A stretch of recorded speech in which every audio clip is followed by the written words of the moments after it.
ननु आनंदादीनाम अस्थूलादीनां च गुणानाम उपास्य तत्वे अंतः प्रवेश अभावात् तद गुण विशिष्टत्वेन कथम उपास्यत्वम इति आशंका तेषाम अंतः तत्व अंतः प्रवेश अभावेपि तेषां लक्ष्यकत्व संभवात् तैर्लक्षितम ब्रह्म उपास्यम इति आहा।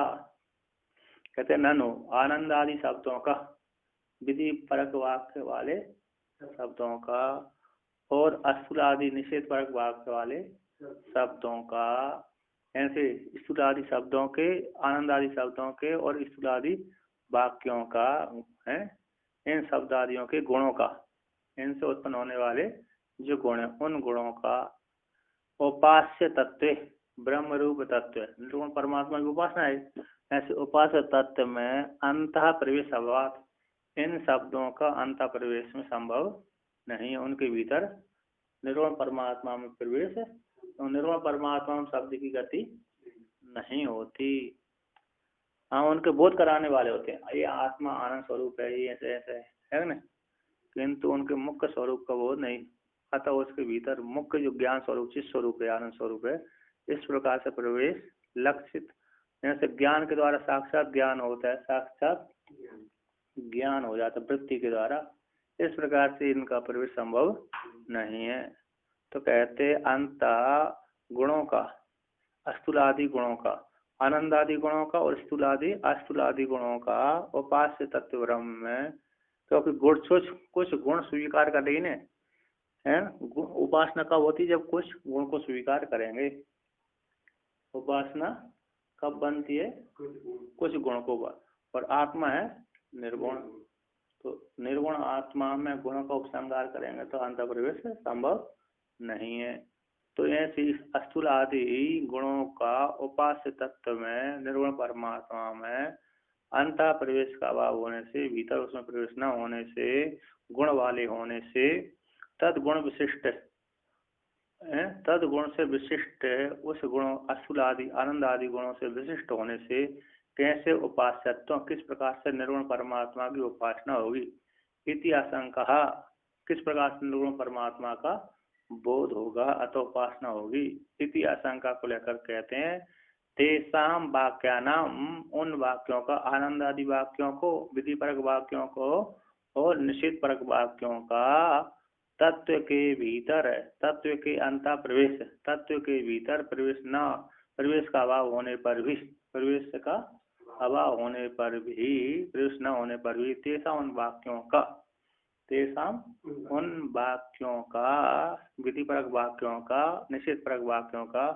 लक्ष्यकत्व संभवात, अतः बोध कराने वाला बोधक वाक्य होते हैं। लक्ष्य यानी लक्ष्य दर्शन है ना, क्या होता है लक्ष्य दर्शन धातु है ना, लक्ष्य दर्शन, अतः ज्ञान कराने वाले हैं, है क्या नहीं, ज्ञान कराने वाले और नवल कर दिया क्या, योर नकौ, योर अनाकौ है ना, यू को अन होता है, यू को अन होता है, वो को अक होता है,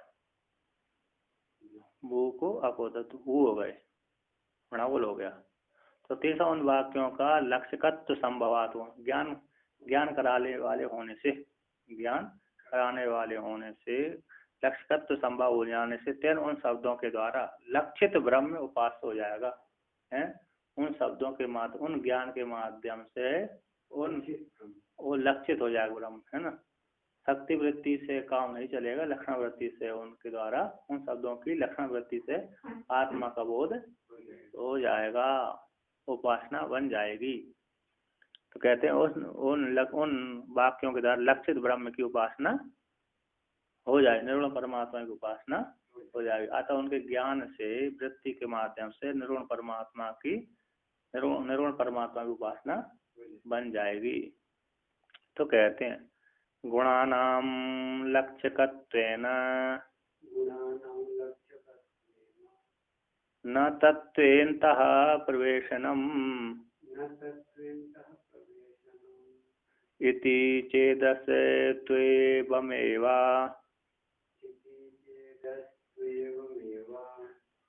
ब्रह्म तत्त्वमुपास्यताम। कहते हैं गुणानाम विधिपरक वाक्यों के शब्द और निषेधपरक वाक्यों का जो गुण है ना, आनंद आदि जो गुण है, आनंद है, ज्ञान है, चित स्वरूप है, आनंद स्वरूप है, जो गुण हुआ है, गुण को बोध कराने वाले जो वाक्य हैं, वाक्य परमात्मा के गुणों को बोध कराने वाले। आत्मा स्थूल नहीं है, आत्मा ह्रस्व नहीं है, आत्मा दीर्घ नहीं है, आत्मा लघु नहीं है।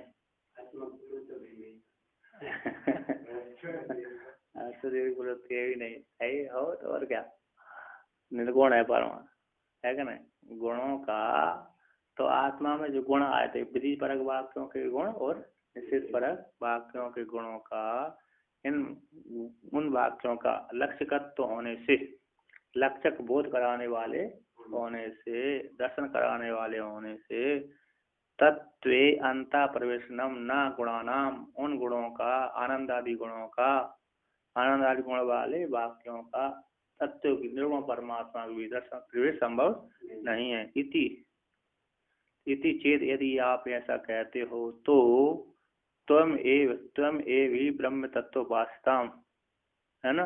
यदि आप ऐसा कहते तो अस्तु हो, यदि अंतर प्रवेश संभव नहीं है उन वाक्यों का, उन विधि परक वाक्यों का, निश्चित परक वाक्यों का भीतर तत्व में प्रवेश संभव नहीं है ना।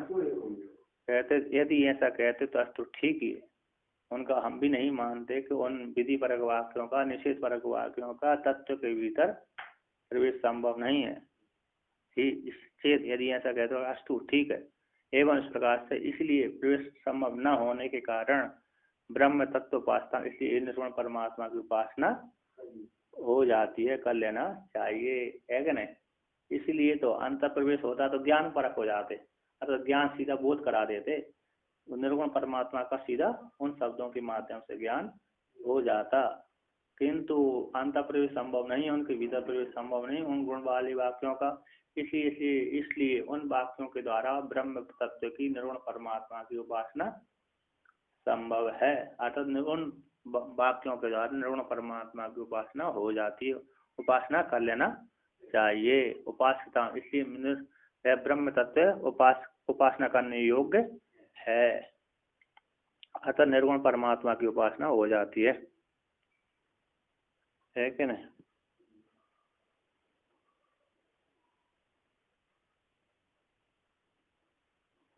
तो कहते हैं उन गुणों के द्वारा लक्ष्य हो जाएगा, लक्ष्य में वस्तु ब्रह्म उपासना, लक्ष्य तो लक्ष्य के द्वारा लक्ष्य की प्राप्ति हो जाए, लक्ष्य के द्वारा लक्ष्य हो जाए। उन गुणों के ज्ञान परक वाक्य है, वो ज्ञान परक वाक्य होने के कारण उन वाक्यों के माध्यम से वो परमात्मा कैसे हो जाएगा, लक्षित हो जाएगा, बाद में ज्ञान हो जाएगा, ज्ञान होने से फिर मोक्ष की प्राप्ति हो जाएगी।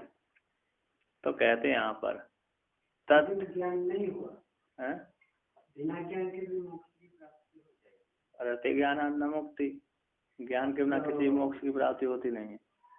मुक्त तो हम लोग पहले से ही है ना, हम मुक्त तो है।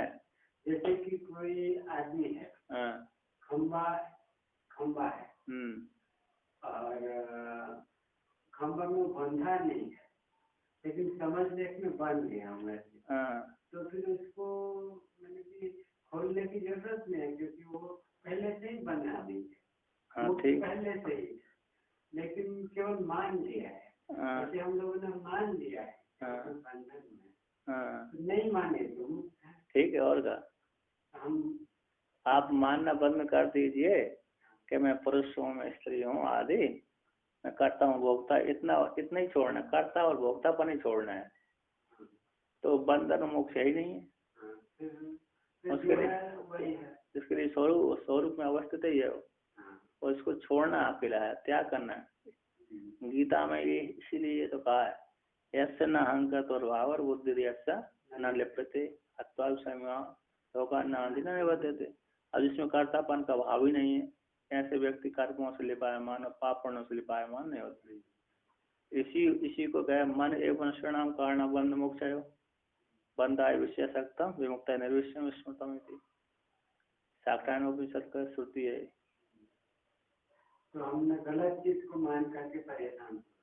एक तुलसीदास जी ने एक बोला बंदेव कीर मरकट की नाई, बंदेव कीर मरकट की नाई। तो उसमें जैसे कीर है ना, अरे निषाद, निषाद पक्षी को पकड़ता है तो क्या कहते, ऐसे जाएगा पक्षी उड़ जाएगा, उसके लिए कुछ पिल्लो वन डाल के चला जाता है। तो एक चरखा बनाता है, तो चरखा बनाता है, चरखा बना करके जमीन पर रख देता है थोड़े ऊंचा। तो चरखा बना कर जमीन के ऊपर रख देता है, फिर उसके नीचे क्या रख देता है, दाना डाल देता है। तो दाना के लोभ से सारे पक्षी आते हैं चुनने के लिए। तो पक्षी उस चरखा के ऊपर बैठता है, तो जैसे वो पक्षी बैठेगा तो चरखा बैठने के भार से वो चरखा घूम जाएगा, अर्थात ऊपर का जो भाग था वो नीचे चला जाएगा। अब पहले पक्षी का मुख नीचे की तरफ था, जब वो घूम जाता है तो चरखा तो ऊपर की ओर मुख हो जाता है उसका। तो बोलता है वो पक्षी सोचता है कि यदि मैं इस चरखे को छोड़ दूंगा तो गिर जाऊंगा, मैं यदि छोड़ दूंगा तो गिर जाऊंगा, इसलिए वो पकड़ा रहता है गिरने के डर से। किंतु छोड़ देगा तो उड़ जाएगा पक्षी। यदि पक्षी ने उसको छोड़ दिया, गिरने का डर न रहे, तो अपने आप पक्षी उड़ जाएगा और बंधेगा नहीं।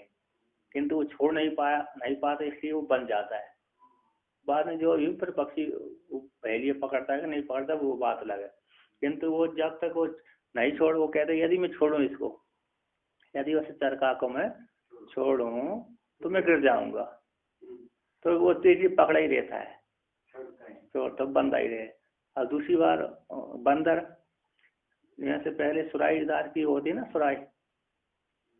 सुराई देने जैसे पानी भरने के लिए छोटे मुँह वाली वो होते थे, गागर होते थे, उसमें भरे थे चना। तो बंदर देख इसमें चना रखे हैं, चलो निकाल लेता हूँ। तो उसने हाथ तो डाल दिया, हाथ जाने का रास्ता था उसमें। तो उसने चना भरे, चना मुट्ठी भरे, तो मुट्ठी बांधने से क्या हो जाएगा, मोटी हो गई। और उसने हाथ तो मुस्कान से डाल दिया था, है क्या नहीं। तो चना बांधती, चना को मुट्ठी भरती, वो मोटी हो गई मुट्ठी। अब वो निकाले तो चना अरे निकालता था तो उसको हाथ नहीं निकालता था। अगर इसके भीतर किसी ने मेरे को पकड़ लिया, बंदर क्या मानता है, पकड़ लिया। तो इधर उधर भागता है, उधर उधर वो भागता है, चना के लोभ से छोड़ता भी नहीं है मुट्ठी को, और उसको यानी मटकी को भी इधर उधर ले जाकर भागता है। कोई को डर भी दूसरे को रहता है, कहीं आना जाए मेरे को पकड़ ना ले। तो इधर वो चारों तरफ देख करके देखता है कि मेरे किसी ने पकड़ लिया। जब हाथ निकालता है तो चना की मुट्ठी बनने से वो रास्ता बंद हो गया, ज्यादा मोटा हो गया, तो हाथ नहीं निकल पाता। तो अंदर इतना सोचता है मन में कि इसके भीतर कोई था, इसके भीतर कोई है जिसने मेरे को पकड़ लिया। तो वो बन जाता वहां पर। यदि वो चना की मुट्ठी खोल दे, लोभ ना करे, तो अपने आप मुक्त हो जाए। चना बहुत पसंद, उदाहरण है, दृष्टांत है, है क्या नहीं। चना वो खाते हैं, चना डालते हैं लोग, आप खाते हैं, अच्छा लगता है।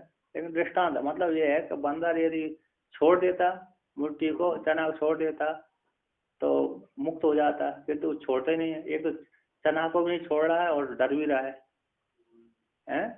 तो पक्षी कैसे वो नहीं छोड़ते, उसको गिरने का डर रहता है वहां पर। गिरेगा तो क्या गिरे, तो पता है कि मेरा पंख है, पता है पंख है, फिर भी गिरने का भय है क्या नहीं। जीव को मेरे ज्ञान है कि मैं ब्रह्म ही हूँ, फिर भी अपने को कर्ता भोक्ता मानता ही है कि नहीं। इसलिए छूटता ही, जानता हुआ भी मेरे पंख है, जान रहा है, उड़ सकता है ना, उड़ने की सामर्थ्य है उसमें, किंतु नहीं छोड़ता गिरने के डर के। उसी प्रकार जीव नहीं छोड़ता, तो छोड़ देने से ज्यादा फायदा है। छोड़ त्याग शांति निरंतरम, त्याग से शांति प्राप्त हो जाती है। तो यही है यहाँ पर। तो कहते उपासना कहते हैं यदि अंतःप्रवेश संभव नहीं है ना, अंतःप्रवेश संभव नहीं उन गुणों का, तो ठीक है, तो इसलिए तो ब्रह्म उपास्य है, निर्गुण परमात्मा की उपासना बन जाएगी, नहीं तो वो ज्ञान ही हो जाता। यदि उनकी अंतःप्रवेश संभव हो जाता गुण परक वाक्यों का, विधि निषेध परक वाक्यों का अंतःप्रवेश संभव है, निर्गुण तत्व में भीतर प्रवेश कर जाते तो वो तो ज्ञान हो जाता उनका, इसलिए अंतःप्रवेश नहीं किया, इसलिए उनका क्या होया, उपासना हो गई, निर्गुण परमात्मा की उपासना है, हो जाती है, उसकी उपासना करें। अब आगे कहते हैं उपासना के प्रकार को दिखलाते हैं, है ना। तो आनंदादि स्थूलादि विश्चात्मात्र लक्षिता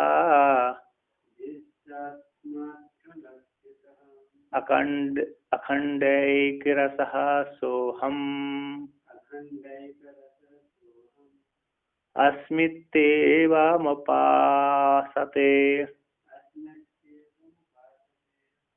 कहते हैं आनंदादि स्थूल परक वाक्यों के द्वारा, आनंदादि वाक्यों के द्वारा और अस्थूलादि वाक्यों के द्वारा अत्र इन शब्दों से, वाक्यों से अत्र यहाँ पर आत्मा ही लक्षित होती है, इन वाक्यों के द्वारा आत्मा ही जानी जाती है।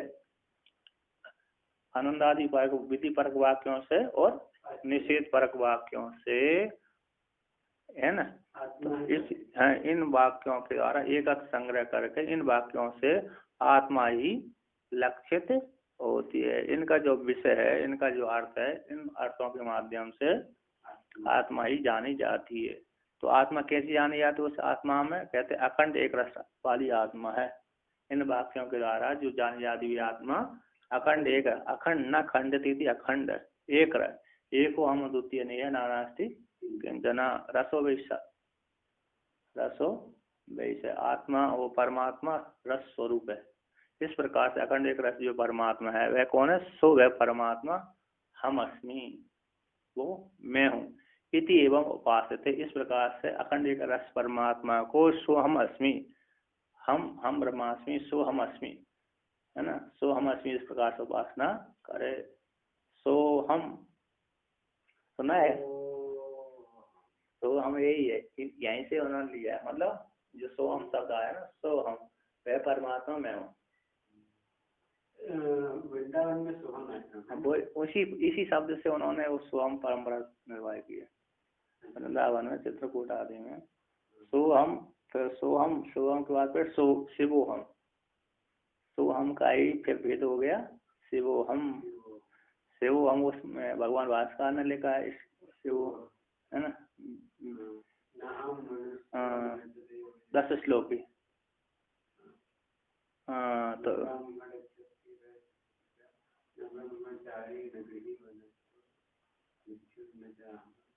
नहीं बोध रूपा, तो कहते हैं सो हम शिवोहम है, तो सो हम वृंदावन वाला परंपरा है, वृंदावन चित्रकूट से चालू हुई हो। तो कहते हैं यहाँ पर नहीं, यहाँ इधर नहीं। तो कहते हैं आनंद आ रहे अत्र आसु श्रुतिषु, अत्र का अर्थ की यहाँ पर, अत्र यहाँ पर, है ना, अत्र का अर्थ कर दिया श्रुतिषु, बोलते अत्र यहाँ पर, आसु इस ग्रंथ में, अथवा इस ग्रंथ में, इस अखंड एक रस में, आसु इन श्रुतियों में जो अखंड एक रस है वह आत्मा है। और आत्मा आनंद आदि वाक्यों के द्वारा और अस्थूल आदि वाक्यों के द्वारा, गुण परक वाक्यों के द्वारा, आनंद आदि गुण परक वाक्यों के द्वारा और अस्थूल आदि गुण परक वाक्यों के द्वारा लक्षित, वो आत्मा कैसी हो जाती है, लक्षित हो जाती है। उन वाक्यों से, उन शब्दों से आत्मा लक्षित हो जाती है। सो जो लक्षित आत्मा है वह आत्मा हम अस्मि, वो आत्मा कौन है, वो मैं हूँ। इति एवं, इस प्रकार से मुमुक्षु उपासना करें, हैं, इस प्रकार से वो ब्रह्म वह आत्मा, वह परमात्मा रूप ब्रह्म वो मैं हूँ। इस प्रकार से जो मोक्ष की इच्छा करने वाले मुमुक्षु हैं उस परमात्मा की उपासना करें, उपासना करें, निध्यासन करें। इति शेषा मुक्षु इति शेषा। तो कहते हैं ननु एवं सती बोध उपासना बोध और उपासना कुतो वेदा इति आशंका है। वस्तु तंत्र वस्तु वस्तु वस्तु तंत्र कर्तृ तंत्र तंत्र है ना वहाँ पर बिंदी लिखी है। वस्तु तंत्र ज्यादा कहते हैं वस्तु तंत्र और कर्तृतंत्रम कर्तृतत्वाम कर्तृतंत्राभ्याम भेद इति। बोध और उपासना में किस प्रकार का भेद इतिहास लेकर कहते हैं बोध है वस्तु तंत्र अधीन और उपासना है कर्ता तंत्र अधीन। इन दोनों के द्वारा भेद कहा गया है। यानी ज्ञान कैसे होता है वस्तु के अधीन होता है और उपासना कैसे होती है कर्ता के अधीन होती है। उपासना किसी प्रकार कर सकते हैं किंतु बोध तो जैसे जैसा रूप होगा उसी प्रकार का ज्ञान जैसा विषय होगा उसी प्रकार का ज्ञान हो जाएगा। तो कहते हैं बोधोपास्त्योर विशेषा का इति चेदुच्यते शृणु वस्तु तंत्रो भवेद् बोधः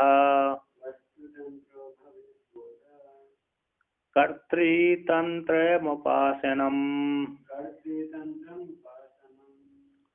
तो कहते हैं पूर्व पक्षी पूछ रहा है कि बोध और उपासना में बोध यानी ज्ञान और उपासना यानी उपासना इन दोनों में क्या विशेषता है क्या भेद है।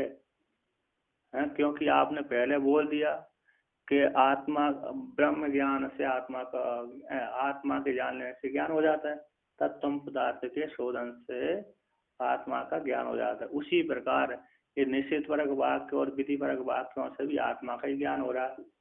तो उपासना और वो भी सत्यम महावाक्य भी ज्ञान करा रहे हैं।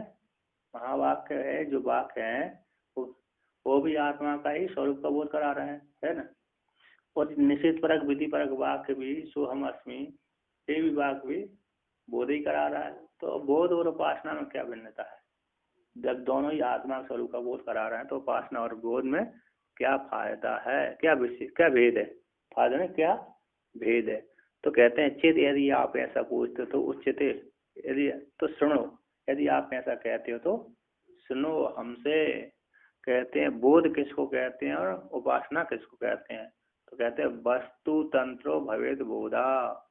कहते हैं वस्तु के अधीन तंत्र यानी अधीन वस्तु के अधीन ज्ञान होता है और कर्तृतंत्र उपासना और कर्ता के अधीन उपासना होती है। कर्ता चाहे बैठ करके उपासना करे चाहे खड़े होकर के है चाहे चलते चलते उपासना करे चाहे सुबह करे चाहे शाम को चाहे दोपहर को चाहे रात्रि को। तो उसके ऊपर हमेशा जब समय मिले तब कर लेना चाहिए। जिसको ज्यादा शीघ्र ज्ञान प्राप्ति करने है तो उसको 24 घंटा करते रहना चाहिए धारणा बनाते रहना चाहिए। जिसको नहीं है और इसको नियम से चलती का नाम गाड़ी है उसके लिए तो कभी कर सकता है। जिसको ज्यादा मोक्ष की इच्छा है उसके लिए हमेशा निरंतर करे नियम पूरा हाँ आएगा आगे। तो कहते हैं वस्तु तंत्र जैसे घट देखा हमने है ना घट को देख लेने से घट किस प्रकार के आकार का है अपने आप ज्ञान हो जाता है।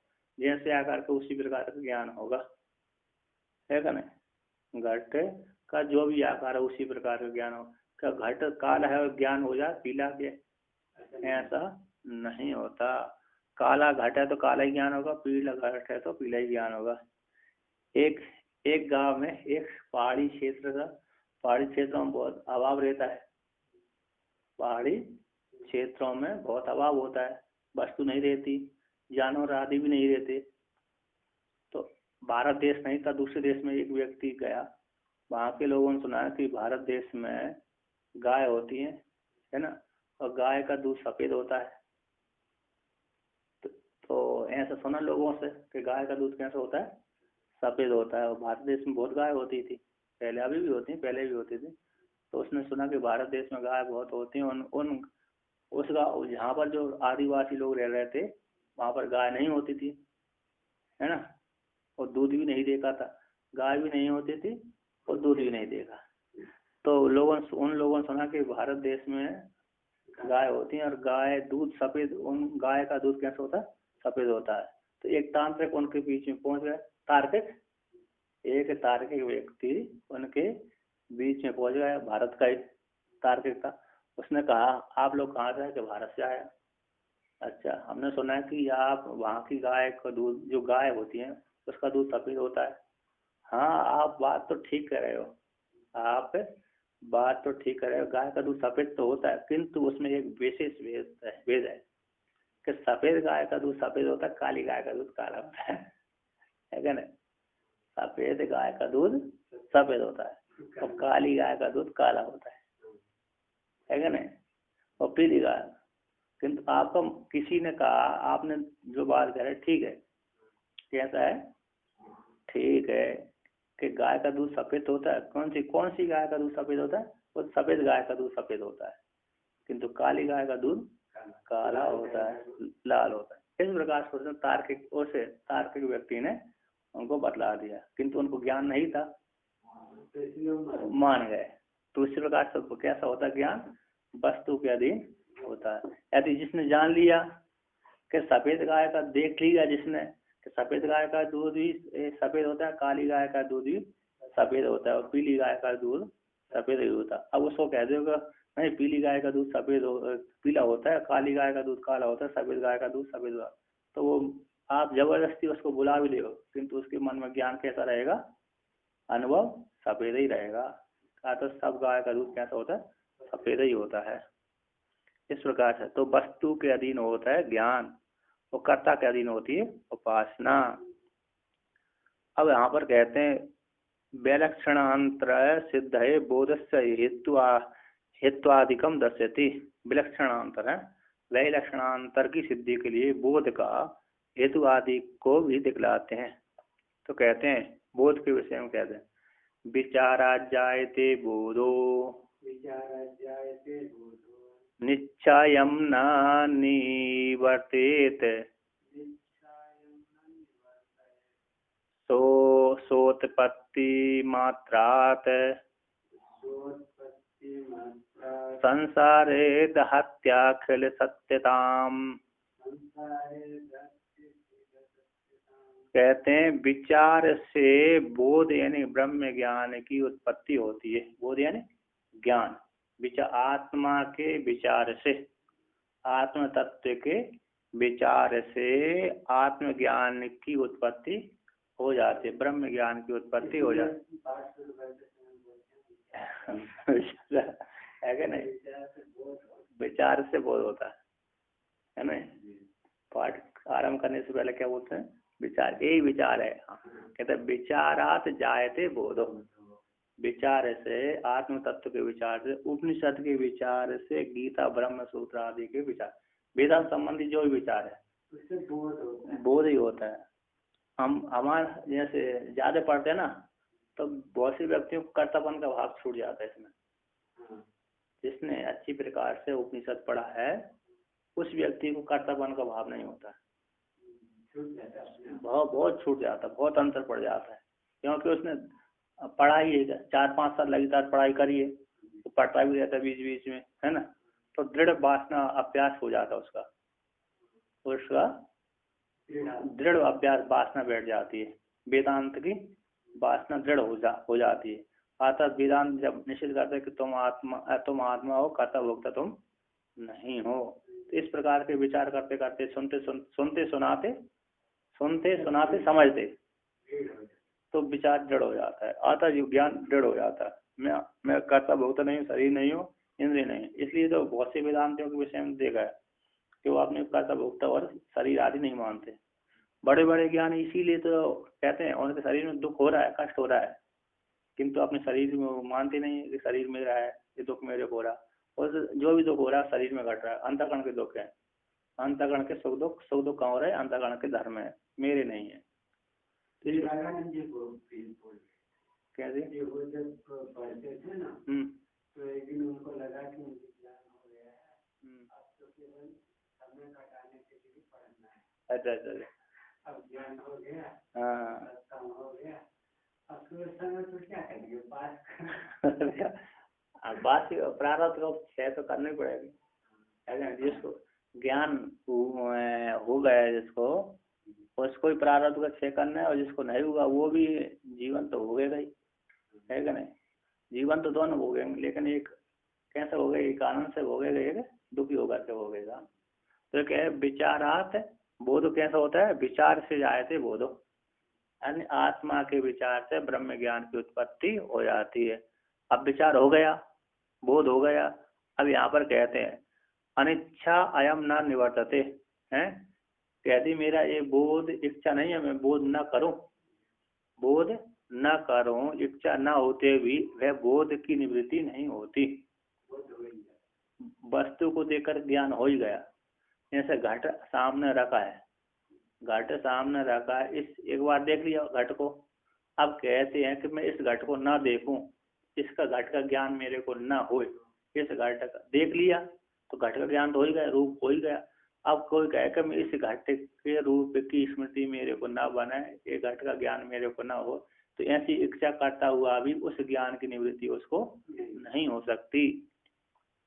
तो कहते अनिच्छा, इच्छा ना होती हुई भी अयम है जो बोध है, उस बोध को ना निवृत्त, वह बोध आत्मा का जो विचार आत्मज्ञान है अथवा वस्तु का जो ज्ञान है, वह ज्ञान है, वह ज्ञान की निवृत्ति नहीं होती। कहते सो उत्पत्ति मात्रात, आत्मज्ञान की उत्पत्ति मात्र से, आत्मा का आत्मरूप ज्ञान की उत्पत्ति मात्र से ही कहते हैं देहती अखिल अखिल सत्यताम संसारे, इस संसार में जो सत्य रूप से स्वीकार किया हमने, शरीर को सत्य माना है, इंद्रियों को सत्य माना है, जगत को सत्य माना है, जहाँ पर हमारी मिथ्या रूप से सत्य माना है, उस सारे संसार उस ब्रह्म ज्ञान को उत्पन्न मात्र से ही सारा जगत कैसे हो जाता है, आग में जलने के समान हो जाता है। अतः संसार में जो भी सत्य माना था वो संसार सारा देहती, अतः ब्रह्म ज्ञान के द्वारा सारा संसार नष्ट, उसका सारा संसार नष्ट हो जाता है। कर्ता भोक्तापन रूप जो संसार था, शरीर में आत्मत्व बुद्धि थी, वो सारी नष्ट हो जाती है। इसी पे एक भगवान भास्कर ने श्लोक लिखा है, कहते हैं देहात्म ज्ञान वज ज्ञानम,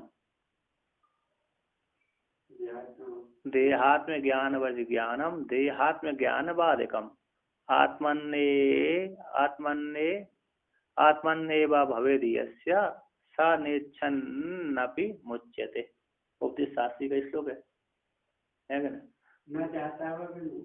कहते जैसे देह और आत्म, देह आत्म के समान जिसका ज्ञान होता है, देह में जैसे आत्मज्ञान, शरीर को जिस प्रकार से आत्मा मान लेते हैं लोग, जिन्होंने शास्त्र ज्ञान नहीं पढ़ा उसने शरीर को ही आत्मा माना, जैसे दृढ़ रूप से उसको ये नहीं होता कि शरीर आत्मा नहीं है।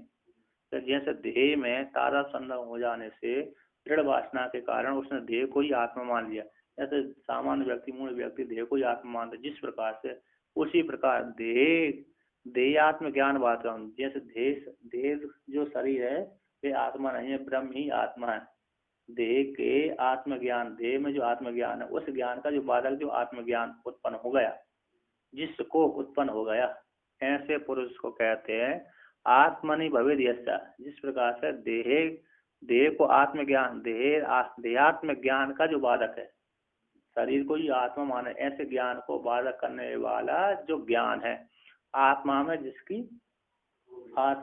ज्ञान ऐसा हो जो देह शरीर को ही आत्मा माने, शरीर को ही आत्मा मानता, तो ऐसे ज्ञान का जो बाधक है, शरीर को जिसने आत्मा माना था, ऐसे ज्ञान को बाध करने वाला आत्मा में जिसको ज्ञान हो गया, जिस साधक को हो गया, वह साधक है। साधक नेच्छन अभी मुच्यते, वो कहे कि मैं मुक्त नहीं होना चाहता, मेरी इच्छा नहीं है, तो भी मुक्त हो जाता है, हो जाएगा। तो इसी प्रकार यहाँ पर भी विचार से ब्रह्म ज्ञान की उत्पत्ति हो गई, ज्ञान हो गया, विचार से क्या हो गया, ज्ञान हो गया, बोध हो गया। वह कहता है, वह पुरुष कहता है अनिच्छा कि मेरे को बोध न हो, तब भी वह बोध उसकी निवृत्ति, उस बोध की निवृत्ति नहीं होती। यम बोधम है, वह बोध है, उस बोध की वो बोध नहीं निवृत्त होता। कहते सो उत्पत्ति मात्र से ही, ब्रह्म ज्ञान जिसकी उत्पत्ति हो उस उत्पत्ति मात्र से ही जो संसार है उसने सत्य माना तो सारा सत्य उसी काल संसार सहित सारा सत्य जहाँ पर आसक्ति थी सारी नष्ट हो जाती है, सारा संसार जल जाता है, भस्मीभूत हो जाता है उसका।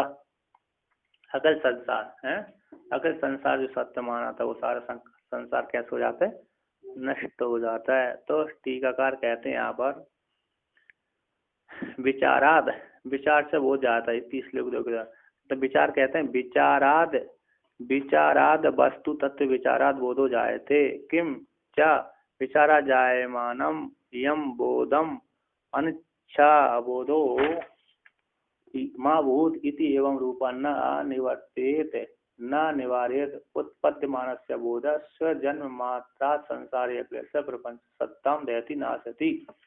कहते हैं विचार से, किसके विचार से, बोध वस्तु तत्व के विचार से बोध की उत्पत्ति हो जाती है ना। तो क्या विचार से उत्पन्न होने वाला जो बोध है, विचार से उत्पन्न होने वाले इस बोध को कहते हैं अनिच्छा, अनिच्छा बोध हो, इच्छा करे कि मेरे को बोध ना हो, है ना। कहते हैं ऐसे बोध को, अनिच्छा बोध को, बिना इच्छा के जो बोध है वह बोध माँ हो, इच्छा करे कि मेरे को बोध ना हो, माँ भूत ना हो, है ना, इच्छा ना हो कि मेरे को बोध ना हो, ऐसी बात नहीं आता, उसको बोध हो जाएगा। अनिच्छा, इच्छा ना होने पर भी बोध हो जाएगा। अनिच्छा बोध, इच्छा नहीं है बोध की फिर भी उसको, फिर बोध की इच्छा ना हो तब भी बोध उत्पन्न हो जाएगा। विचार से तो बोध उत्पन्न हो ही जाता है, बार बार जब उसने विचार किया तो ज्ञान हो ही गया। कहते हैं तो माँ भूत ना हो स्थिति एवं रूपा न निवर्तित, इस प्रकार से वो बोध की निवृत्ति नहीं हो, क्योंकि उसने विचार किया था, तो विचार करने से वो बोध उत्पन्न हो ही जाता है। हमने आंख के सामने आंख खोली, जब तक नहीं खोली तब तक हमको रूप नहीं दिखा, जैसे ही खोली हमने तो सामने रूप दिखाएगा, जैसा ही रूप होगा, आंख के सामने जो रूप होगा उस रूप, जैसे ही रूप को देखा उसी समय ज्ञान, उस रूप का ज्ञान हमको हो जाता है। ना चाहते हुए हो जाता है। आंख खोलेंगे कह के आंख ना देखे, आंख खोल दिया आंख और आंख ना देखे, ऐसी बात नहीं है। अतः प्रकाशन कर ही देती, वस्तु को प्रकाशन नेत्र कर देता है। तो कहते हैं ना एवं रूपा, एवं प्रकाश से जो बोध है वह ना निवर्तित है, इच्छा करता हुआ भी निवृत्त नहीं होता। अतः न निवार्य, उस बोध की निवृत्ति नहीं होती, निवारण नहीं हो सकता। उत्पद्य मानस से बोध है, जो उत्पन्न हुआ जो बोध है वह बोध स्वजन्म मात्रात, अपनी उत्पत्ति मात्र से, ब्रह्म ज्ञान की उत्पत्ति मात्र से ही संसार में अखिल प्रपंच, जो प्रपंच दिख रहा है वह सारा सत्यता, जिसको इस प्रपंच को सत्य रूप से स्वीकार किया जाता है, वह सारा संसार कैसा देहती नाशती, ओ ब्रह्म ज्ञान उत्पत्ति मात्र से नाश कर देता है। कहते हैं तावतः, अब आगे कहते हैं तावतः कृत्य कृत्यासन नित्य तृप्ति मुपागतः जीवन मुक्ति मनु प्राप्य प्रारब्ध क्षय मिक्षते। कहते हैं तत्व ज्ञान के द्वारा, तत्व ज्ञान से, आत्म तत्व के विचार से, तत्व ज्ञान की उत्पत्ति मात्र से वह जो साधक है कृतकृत हो जाता है। जब कृतकृत हो गया है ना, करने योग कर लिए थे हैं, अब करने की कोई शेष नहीं रहा, आगे करने की कोई शेष नहीं रहा, और जो कर लिए, जो करने योग थे वो कर लिए, जो करने योग कर्म थे वो कर लिए, और करने आगे कोई कर्तव्य शेष नहीं रहा। इसलिए आत्मा तत्व के विचार से वो कृतकृत होता हुआ नित्य तृप्ति मुपागत, नित्य जो तृप्ति स्वरूप आत्मा है उसको प्राप्त हो जाता है। कहते हैं नित्य तृप्ति को उपागत प्राप्त होता हुआ वह साधक जीवन मुक्ति को प्राप्त हो जाता है। ब्रह्म विचार से उसको ब्रह्म ज्ञान हो गया, विचार से ब्रह्म ज्ञान हो जाने के बाद कैसे होता है, नित्य तृप्त हो जाता है, नित्य तृप्त हो जाता है। आत्मा पर उसकी कोई कहीं पर भी आसक्ति नहीं रहती, जहाँ भी देखता है नजर डालता वहीं पर उसको ब्रह्म दिखता है, अपने से बिंदु सा कोई उसको दिखता ही नहीं है, और सारे आनंद का अनुभूति करता रहता है। तो कहते नित्य तृप्ति को प्राप्त होता है। नित्य तृप्ति प्राप्त हो जाने से, होने के बाद कहते जीवन मुक्ति में अनुप्राप्त है, जीवन मुक्ति को जीवन मुक्त होकर का विषण करता है। तो जीवन मुक्ति को प्राप्त होकर के प्रारब्ध क्षयम इच्छते, फिर बाद में जीवन मुक्ति से युक्त होकर के जीवन मुक्ति विषण करता हुआ प्रारब्ध काल क्षेपण करता रहता है। प्रारब्ध का भोग उगता हुआ जीवन मुक्ति रूप से विषण करता है। प्रारब्ध क्षयम इच्छते है कि नहीं। जीवन मुक्ति को प्राप्त होकर के तो आपको ले हैं, जीवन मुक्ति को प्राप्त होकर के प्रारब्ध को क्षय करने के लिए विषण करता है। ब्रह्म ज्ञान होने के बाद शरीर अपना हाथ नहीं छोड़ता है ना, प्रारब्ध शेष रहने से वो जीवन मुक्ति होकर के जीवन मुक्त होकर के विषण करता है। कहना तावत है ना, तत्व ज्ञान की उत्पत्ति तो मात्र से ही निरति से सुख की प्राप्त होती, सुख को प्राप्त कर लेता, प्राप्त हो जाता है। तो उपासना बोधात वैलक्षणांतर सिद्ध दृश्यति, उपासना का बोध से वैलक्षण सिद्धि के लिए दिखलाते हैं, है ना। उपासना और तत्व ज्ञान में थोड़ा भेद है कि नहीं। तो कहते हैं यहाँ पर आप तो प्रदेशम विश्वस्य श्रद्धालुरा विचारयन् चिन्तयेते प्रत्ययेर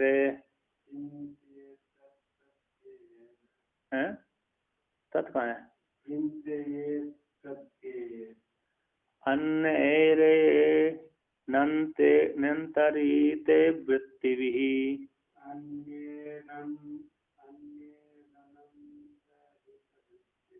कहते हैं चिंतित प्रत्ययर अन्यर अनंतरित वृत्ति भी, होगा ना। कहते आप उपासना को वर्णन करते हैं कि आप तो उपदेशम विश्वस्य श्रद्धालु, जो श्रद्धावान पुरुष है, श्रद्धावान लभते ज्ञानम,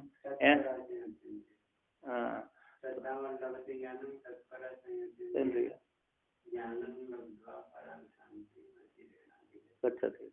तो यहाँ पर कहते हैं श्रद्धालु जो पुरुष है वह श्रद्धालु पुरुष से उन आप्त उपदेश के वाक्य के ऊपर विश्वास करके, विश्वस्य आप यहाँ पर क्या है, तो आपको लेप किया है ना। तो आप विश्वस्य तो आपको लेप हो गया, विश्वास से षष्ठी एक वचन नहीं है, लेप है वहाँ पर। हाँ, षष्ठी एक वचन वहाँ पर नहीं है। तो श्रद्धालु है ना, विश्वास करके है ना, विश्वास करके श्रद्धालु जो पुरुष है आप्त नहीं, ब्रह्म ज्ञान होगा तो श्रेष्ठ महापुरुष होगा, उन आप्त पुरुष के वाक्य के ऊपर विश्वास करके उन वाक्यों को विचार करता हुआ है, उन वाक्यों को विचार करते हुआ उपासना करता हुआ चिंतित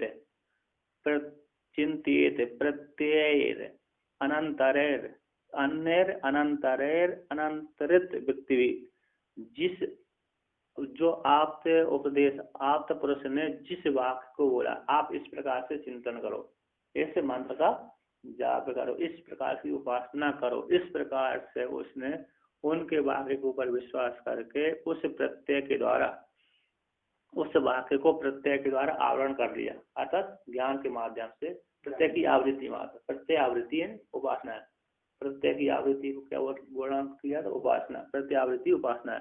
तो प्रत्यय के द्वारा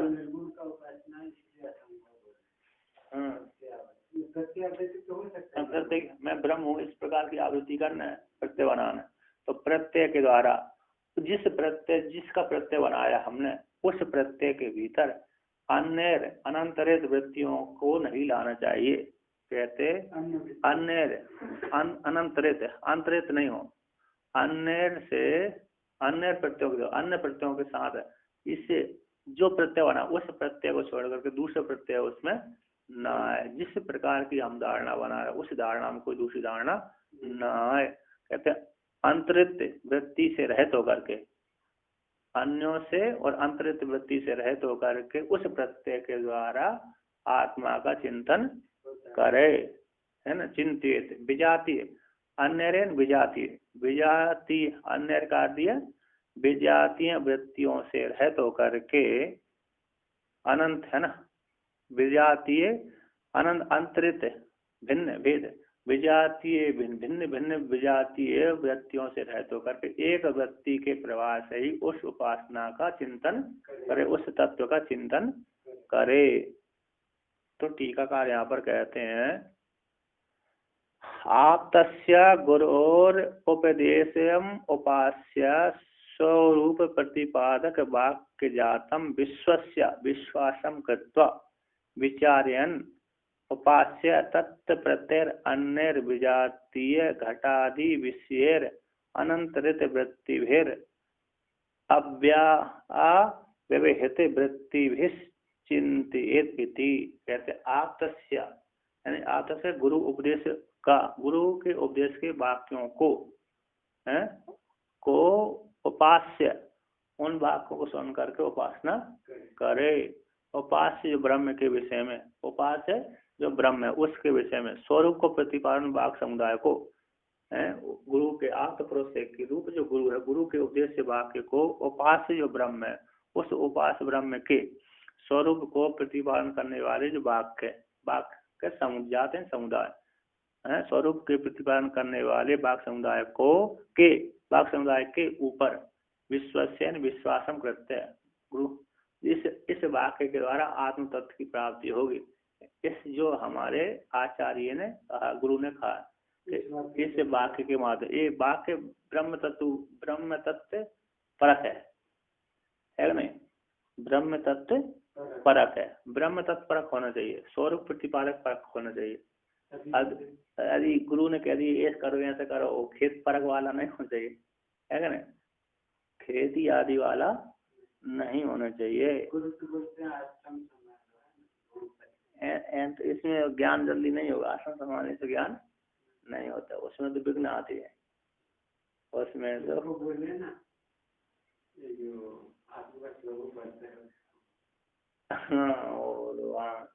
उससे बोले थे वेदांत पढ़ने से कुछ नहीं होता, सेवा से सब कुछ।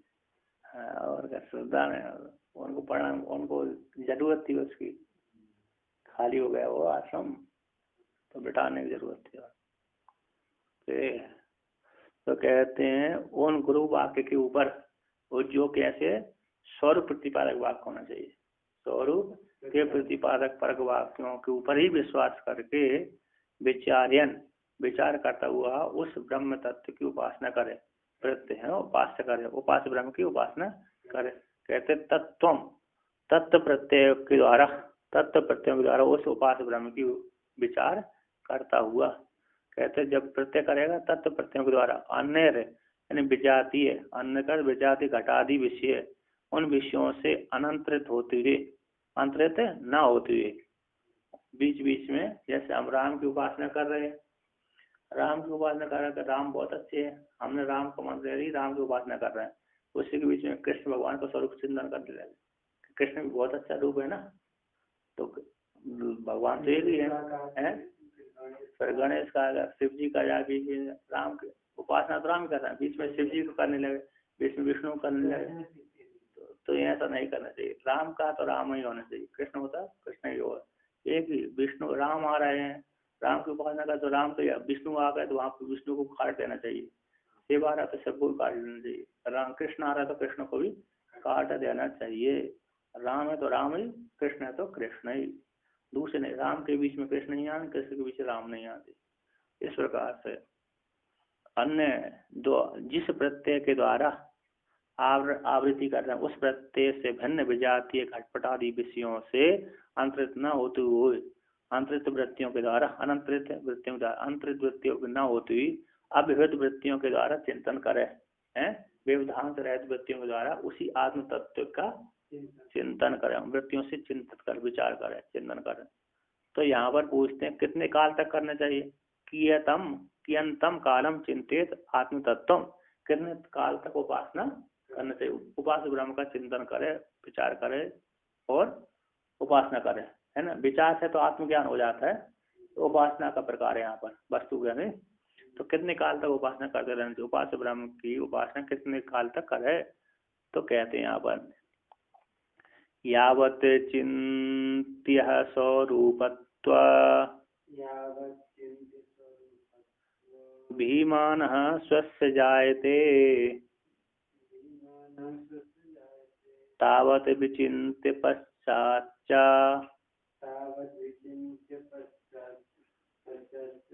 तथैवामृति धारयेत। तो प्रश्न शिष्य ने पूछा तो पूर्व पक्षी ने पूछा कितने काल तक उपास ब्रह्म की उपासना करते रहना चाहिए, चिंतन करते रहना चाहिए। कहते यावत चिंत्य स्वरूपत्व अभिमान स्वस्य जायते स्वस्य न जायते।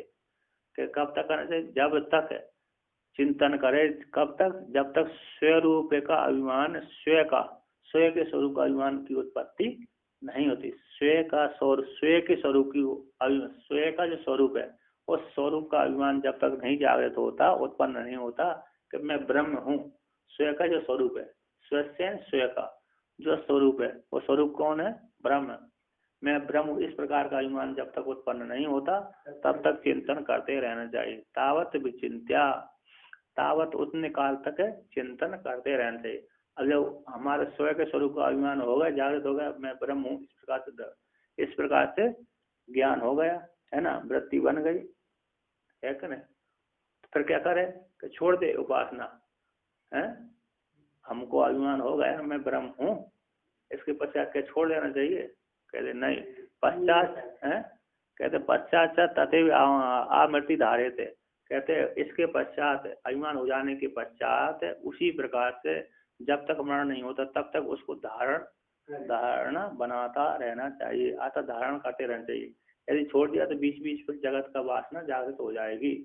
तो दृढ़ करने के लिए, दृढ़ वासना करने के लिए आवरण पर्यंत तक मैं ब्रह्म इस प्रकार चिंतन करते रहना चाहिए।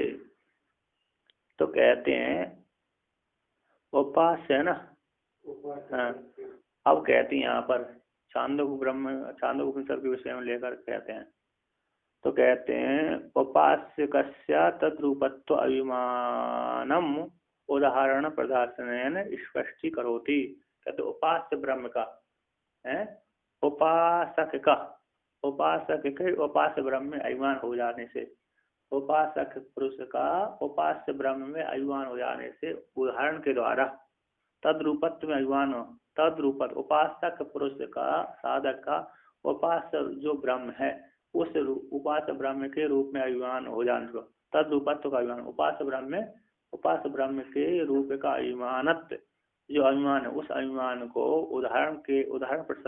उदाहरण प्रदर्शन के द्वारा स्पष्ट करते हैं। अर्थात तो उपासक के रूप में अभिमान हो जाता है तो उसको उदाहरण के द्वारा दिखलाते हैं, कहते हैं। तो क्या कहते हैं? तो कहते ब्रह्मचारी वीक्ष्यमाणो युतः संवर्ग विद्या संवर्ग रूपतः चित्ते धारित्वा यह विक्षितः कहते हैं संवर्ग नाम छांदोग्य उपनिषद में आया है। संवर्ग विद्या छांदोग्य उपनिषद के 4, 3, 6 की है कहानी, कथा है। कहते ब्रह्मचारी भिक्षमाणो, एक ब्रह्मचारी था, भिक्षा करने के लिए गया।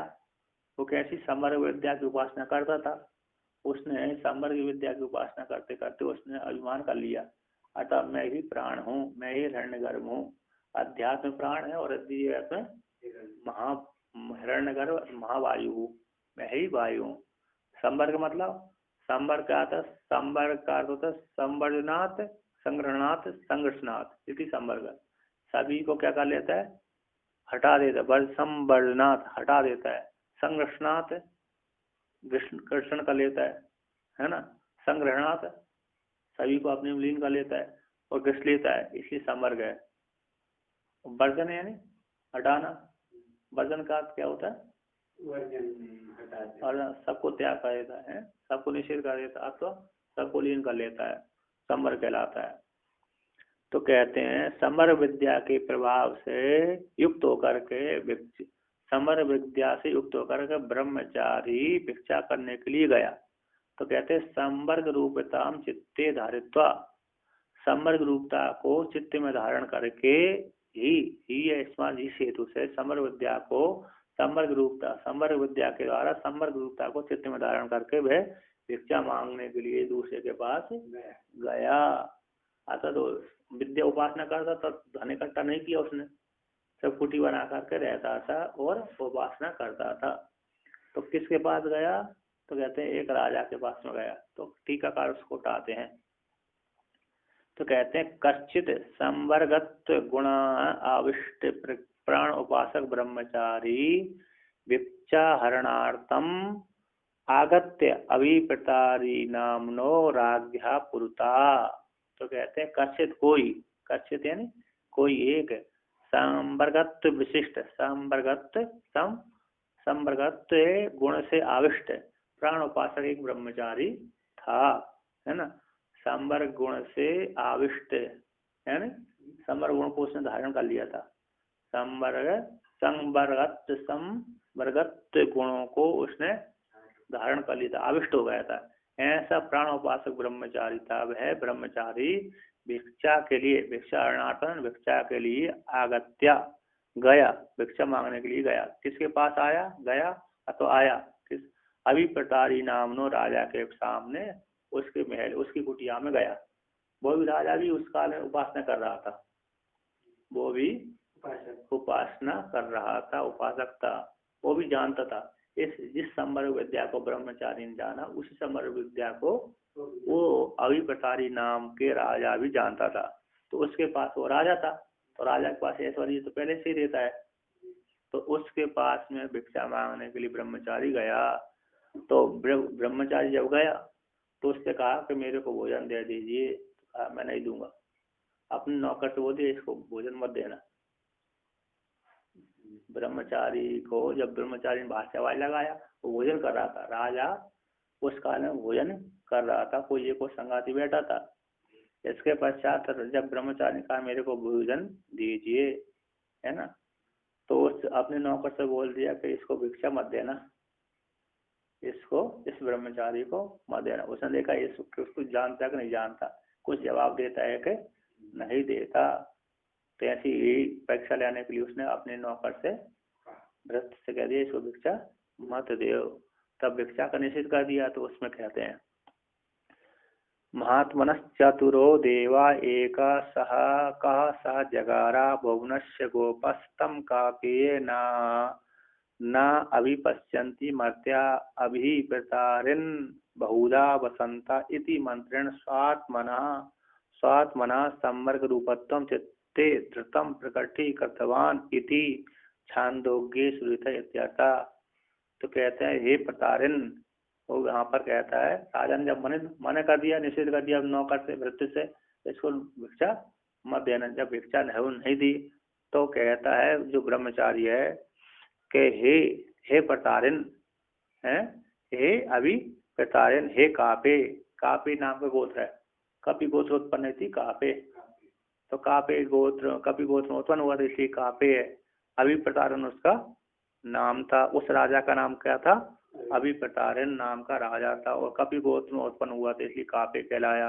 हे कापे, हे अभिप्रतारिन, हे राजन, महात्मानस चतुरो, चार महात्माओं को है, महात्मानस चतुरो द्वितीय का बहुवचन है, चार महात्माओं को देवा एक सा जगारा, एक जो देव है, एक जो देव है, कौन देव है? जो एक देव है, देव वो प्रजापति नाम का एक देव है। प्रजापति प्रजा के पालन करने वाला एक देव है। वो प्राण वायु है। महा संवर्ग में मतलब समष्टि में प्राण है, समष्टि में वायु और अध्यात्म में प्राण है। अधिदेव में वायु है और अध्यात्म में प्राण है।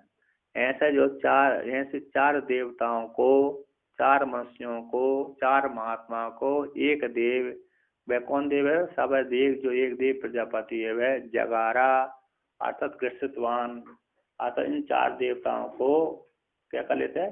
ग्रसन कर लेता है, खा जाता है। ग्रसितवान गृह निकलने धातु ग्रसितवान हुआ जगारा, यानी अपने में लीन कर लेता है। खा जाता मतलब अपने में लीन कर लेता है। कहते भुवनस्य गोपहा, वह जो एक देव है, प्रजापति, हिरण्यगर्भ है, प्राणवायु है, पूरे भूमंडल का रक्षा करने वाला है। भुवनस्य यानी भूमंडल, 14 लोग कहो चाहे 3 लोग कहो। यदि वायु न चले, प्राण न चले शरीर में, तो इस शरीर को नाश हो जाएगा, है ना। और यदि महावायु ना चले तो कोई भी क्रिया नहीं कर सकता व्यक्ति। तो ऐसी ही भुवनस्य गोपा, तीनों लोगों का, 14 लोगों को रक्षा करने वाला है। तम ऐसे कहते हैं, तम कापे न विपसंति, तम हे कापे, हे अभिप्रतारण, ऐसे जो तीनों लोगों की रक्षा करने वाला, 14 लोगों की रक्षा करने वाला, जो चारों देवताओं को, 4 देवता कौन है? अग्नि है, सूर्य है, चंद्रमा है और जल है। अध्यात्म अधिदेवत में अग्नि को ग्रसन कर लेता है, सूर्य देवता को ग्रसन कर लेता है, चंद्रमा देवता को ग्रसन कर लेता है, जल देवता को ग्रसन कर लेता है। और अध्यात्म में मतलब बाक इंद्रिय को ग्रसन कर लेता है प्राण, चक्षु इंद्रिय को ग्रसन कर लेता है प्राण, मन इंद्रिय को, मन को है ग्रसन कर लेता है प्राण, और श्रोत्र इंद्रियों को भी ग्रसन कर लेता है। अध्यात्म इन चारों को ग्रसन कर लेता है, अधिदेवत इन चारों को ग्रसन कर लेता है। ऐसे उस देवता को, ऐसे प्रजापति रूप देव को, उस महावायु को अथवा प्राण को, हे प्रतारण, हे कापे, न अभिपश्यंती मर्त्या, जो मूढ़ लोग होते हैं, जो मनुष्य हैं, उस देव को नहीं जानते, उस देव को नहीं जानते। बहुधा वसंता, जो बहुत रूपों को धारण करके रहता है। अध्यात्म अध्यव आदि देवत, आध्यात्मिक आदिदेव और आदिभूत रूप प्रकार से, आध्यात्मिक रूप से, अधिदेवत रूप से और आदिभूत रूप से, अधिभूत आध्यात्मिक, अधिभूत, अधिदेवत प्रकार से जो निवास करता है, संपूर्ण अध्यात्म अधिदेव अधिभूतों रूपों से जो पूरे भूमंडल में निवास करता है, बसता रहता है। ऐसे उस देव को ये सामान्य मनुष्य नहीं जानते, मूढ़ मनुष्य नहीं जानते।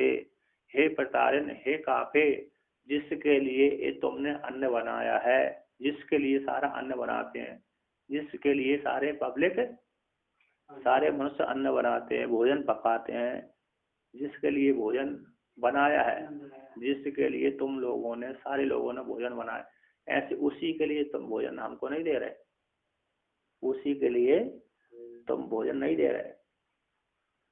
आपने भोजन किसके लिए बनाया? वो तो प्राण के लिए बनाया है। कौन खाता है? वो तो प्राण खाता है। जिस अन्न का भोजन सिद्ध किया है, प्राण के लिए अन्न सिद्ध किया है, उसी प्राण को लिए आप मना कर रहे हैं भोजन देने को, है ना। तो इस प्रकार से उसने समर विद्या को आत्मसात्कार किया था। तो राजा प्रताप ने देखा कि ये तो जानता है, तो अपने नौकर से कह दिए ब्रह्मचारी को भोजन दे दो, है कि नहीं। ब्रह्मचारी को भोजन करा दीजिए। भोजन करके ब्रह्मचारी चला गया अपनी कुटिया पे, ध्यान लगाने लगा। इस प्रकार से वहां पर सिद्ध होता है कि उसने, उस ब्रह्मचारी ने संबर विद्या को आत्मसात्कार किया था, अच्छे से उपासना किया, अपना अपने रूपत्व, संबर के रूपत्व को अपने में धारण कर लिया, चित्त में धारण कर लिया था। किसमें? कि चित्त, कहते संबर के रूपत्व को चित्त में धृत्वा, चित्त में धारण करके प्रकटीकृतवान, राजा के सामने प्रकट कर दिया था उसने। छांदोग्य में एक कथा सुनी गई है कि नहीं। ओम पूर्णमद पूर्णमिदम्